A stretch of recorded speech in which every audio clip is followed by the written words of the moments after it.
Star hospitals Banjara hills తో పాటు ఇప్పుడు ఫైనాన్షియల్ డిస్ట్రిక్ట్ లో కూడా 28 నుంచి 6వ తేదీ వరకు ప్రజాపాలన అనే ఒక కార్యక్రమాన్ని కాంగ్రెస్ ప్రభుత్వం మొదలుపెట్టింది. ప్రజాపాలన అంటే ప్రభుత్వము ప్రజల ముందుకు వచ్చి ఆ గ్రామాలలో ఉండి వారితోటి మమేకమై మీ సాధక బాధలు, మీ కష్టాలు, మీ ఆశలు, మీరు ఏం కోరుకుంటున్నారు, కాంగ్రెస్ పార్టీ, కాంగ్రెస్ ప్రభుత్వం 6 గ్యారెంటీలు ఆనాడు వాగ్దానం చేసింది. మీకు దరఖాస్తులు ఇచ్చి కౌంటర్లు ఏర్పాటు చేసి మీ దరఖాస్తు స్వీకరించి మీకు రసీదులు ఇచ్చి ఈ 6 గ్యారెంటీలు అమలు చేసే దిశగా కాంగ్రెస్ ప్రభుత్వం కృషి చేస్తుంది.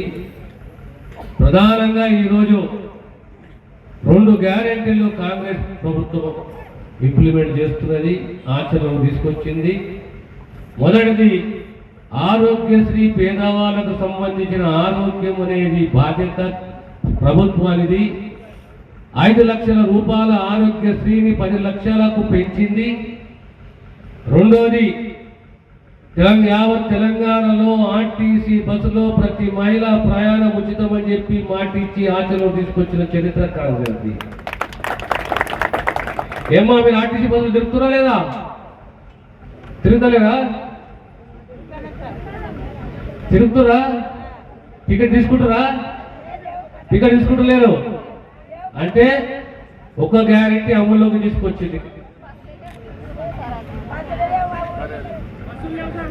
బస్సులు కావాలని చెప్పు, తిరుగుడు చెప్తలేవు. మనం చెప్పలేదని మా మహిళలు, మా అక్కలు, మా చెల్లెలు, మా అమ్మలు బస్సులో తిరుగుతున్నారని, బస్సులు తక్కువ పడుతున్నాయి సార్ అని చెప్పు. అది ఐదులో చెప్పాలి, కాలేదు కష్టపడి చెప్పాలి. ప్రజాపాలన అనేది 9.5 సంవత్సరాలలో మనము ఎప్పుడూ ప్రభుత్వం గ్రామానికి రాలేదు. గతంలో మనకు ప్రభుత్వము గ్రామానికి వస్తుండే, పల్లెకు వస్తుండే, ఒక రెవెన్యూ సదస్సు అని చెప్పి ఇంకేదైనా కార్యక్రమం తీసుకొని తెలియదు. ఏమైనా అవసరం ఉంటే ఈ సేవకు పోవాలి. ఈ రోజు కూడా ఈ సేవ ఉన్నది, కానీ ప్రభుత్వం ప్రజల ముందుకు రావాలి, ప్రజలతో మమేకం కావాలి. ఏ వాగ్దానాలు, ఏ గ్యారెంటీలు సోనియమ్మ ఇచ్చిందో, మాట ఇచ్చిందో ఆ గ్యారెంటీలు ఖచ్చితంగా అమలు చేయాలనే ఉద్దేశంతో ఈ కార్యక్రమాన్ని మొదలుపెట్టుకున్నాం. గత 9.5 సంవత్సరాలు, 10 సంవత్సరాలు మనకు ఒక్క ఇల్లు రాలేదు, ఓ ఇంటి జాగ రాలేదు మనకు.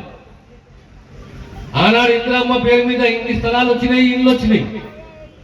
ఆ తర్వాత ఒక ఇల్లు రాలేదు మనకు. మళ్ళీ ఇప్పుడు ఇందిరమ్మ పేరు మీద ప్రతి పేదవారికి, పేద కుటుంబాలకు, అర్హత ఉన్న వారికి ఖచ్చితంగా ఇళ్ళ జాగలు ఇవ్వాలి, ఇల్లు ఇవ్వాలి. ఆనాడు ఇందిరమ్మ పేరు మీద ప్రతి ఇంటి కరెంట్ వచ్చినా ఉండేదా లేకుండా? ఆనాడు ఉండే.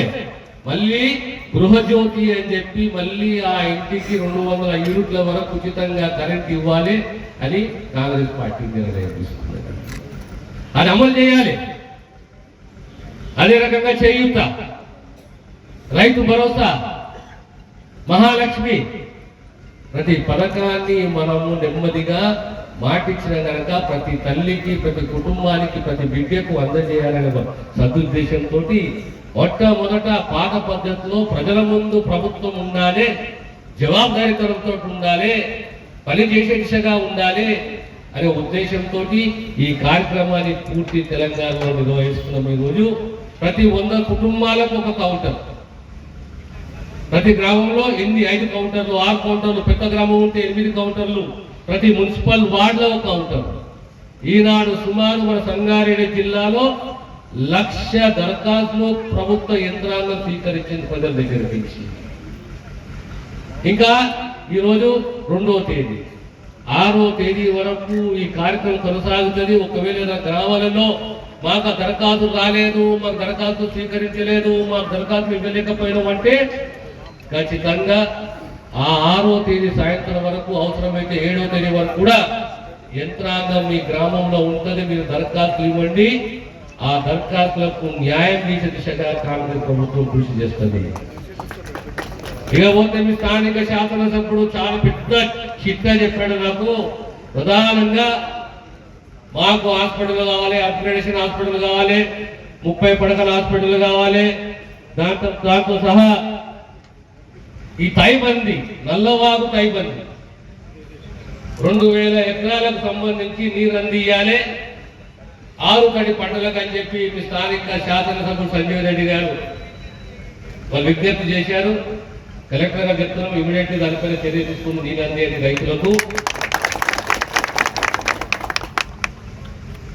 నారాయణఖేడ్, జోగిపేట, జైరాబాద్ ఇది ఎప్పుడైనా కాంగ్రెస్ కు కలిసిపోతుంది. జోగిపేటే కాదు, జోగిపేట ఏ రకంగా చూస్తామో అదే రకంగా నారాయణఖేడ్ కూడా న్యాయం చేస్తున్న విషయాన్ని మీకు సందేహంగా ఈ అంశం ఆ అంశం ప్రస్తావించకుండా మీకు ఏ అంశాలపైన మీకు అభివృద్ధి కావాలో, అభివృద్ధి చెందాలని ఆశ ఉన్నదో, మీకు ఇది ఒక వైద్యమే కానీ, విద్యనే కానీ, రోడ్సే కానీ, హైవేలే కానీ, ఇంకే అంశమైనా ట్రామా సెంటర్లే కానీ, డయాలసిస్ సెంటర్లే కానీ ఖచ్చితంగా ఈ ప్రభుత్వం నారాయణఖేడ్ని అభివృద్ధి చేసే దిశగా మా కృషి ఉంటుంది, ప్రభుత్వం కృషి ఉంటుందనే విషయాన్ని తెలియజేస్తూ మరొకసారి గుర్తుపెట్టుకోండి, మీరు ఇది మీ ప్రభుత్వం, ఇది ప్రజల ప్రభుత్వం. ప్రజలకు మాట ఇచ్చి మాట నిలబెట్టుకునే సత్తా ఉన్నది ప్రభుత్వం, కాంగ్రెస్ ప్రభుత్వం. ఈనాడు మన ప్రియతమ నాయకుడు రేవంత్ రెడ్డి గారు ఒకటే మాట చెప్పి మనం 6 గ్యారెంటీలు సోనియమ్మ ప్రకటించింది. 6 గ్యారెంటీలు మనం మాట ఇచ్చినాము, మన మాట నిలబెట్టుకోవాలి. అంచెలంచెలుగా ప్రతి గ్యారెంటీని అమలు చేసే దిశగా కాంగ్రెస్ ప్రభుత్వం కృషి చేస్తుంది. మరిన్ని వీడియోస్ కోసం ఛానల్ ని సబ్స్క్రైబ్ చేయండి, లేటెస్ట్ అప్డేట్స్ కోసం వాట్సాప్ ఛానల్ ని ఫాలో చేయండి అండ్ లింక్ డిస్క్రిప్షన్ లో ఉంది.